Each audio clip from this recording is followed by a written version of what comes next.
Noraisiny ministra ny fizahantany Andriamato Benjamin Ramanatsoa délégation Pondrara Sinoa izay nitarihina Andriamato Zong Ing filoha taliana général ny vondron'orinasa OAOA naneho ny fahavononany moa ity Pondrara ity amin'ny fiarana miasa amintsika eto Madagasikara.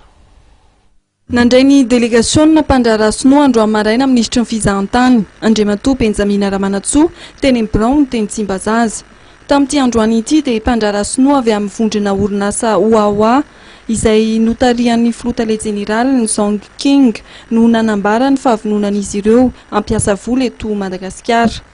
Betsaka ny sehatra sahan'ity vondrona orinasa ity saingy fizahantany no heverin'izy ireo andrarana eto Madagasikara amin'ny alalan'ny fananganana hotely lehibe any amin'ny faritany sy ny fitaterana anabakabaka. Ho amin'ny ministry ny fizahantany kosa dia mifanoja amin'ny politika ministera indrindra ity fitsidiana nataon'ireto délégation ireto. Fantatsika tsara fa ny firenena Sinoa amin'izao fotoana izao dia isan'ny firenena izay manana mpizahatany mandeha miparitaka eran'izao fotoana izao mahatratra hatrany amin'ny 100 tapitrisa isa-taona zany mpizahatany zany. Dia izy zany manam-pikasana hanorina hotely lehibe eto Madagasikara any amin'ny morontsiraka.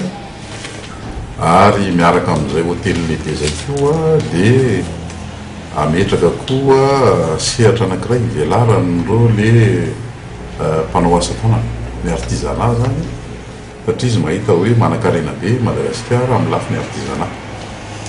Ankoatran'izay moa dia noresahana teo ihany koa mety mikasika ny fifandraisana anabakabaka eo amin'ny Chine zany sy Madagasikara satria raha hitondran'izany mpizahatany marobe zany mankaty dia mila zany hoe fivelarany resaka eo amin'ny fifamezivezena anabakabaka.